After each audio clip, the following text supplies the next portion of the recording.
Hepatitis can be caused by various causes, including viruses. So here we are focusing more on the viral hepatitis, but hepatitis can be caused by other causes like bacterial infections or medicines. Anything that really damages the liver can cause hepatitis. But here we are focusing more on the viral hepatitis, which is actually caused by about 5 strains. There is A, B, C, D, and E. But the ones that cause chronic hepatitis are 3: hepatitis B, C, and D.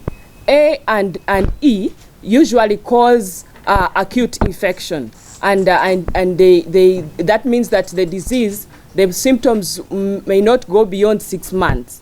But B, C, and D can cause symptoms that go beyond 6 months, and they can even cause the liver to fail, and we may end up with complications like cancer. So here we are focusing on B and C because D only exists when there is B. So D does not exist alone, but B and C exist on their own, and they cause very severe progressive symptoms. Now, how does someone get hepatitis B or C? Like the program manager already stated, the mode of transmission is the same as how HIV is actually transmitted. So through sexual contact with someone who has the disease, through sharing shops, through blood transfusion, really from mother to child, and that has been emphasized. So the same way that HIV is transmitted is the very way that we will have transmission of hepatitis B or C. And the burden is highest in many countries, but most especially the low and middle income countries.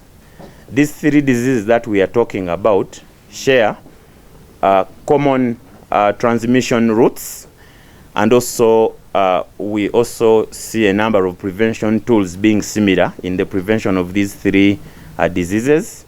Also to mention that currently we have proven but cost-effective interventions to avert the transmission and spread of these diseases. That is the little we have, and that gives us a challenge. And sometimes this call out for why we don't have vaccines in country.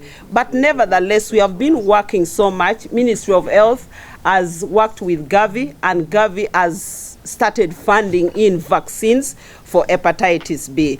And the first batch of vaccines that is coming in for the birth dose now is coming in this month, and that will now help us to cascade the birth dose to the entire country and facilities. And by then we think we are not going to have an break.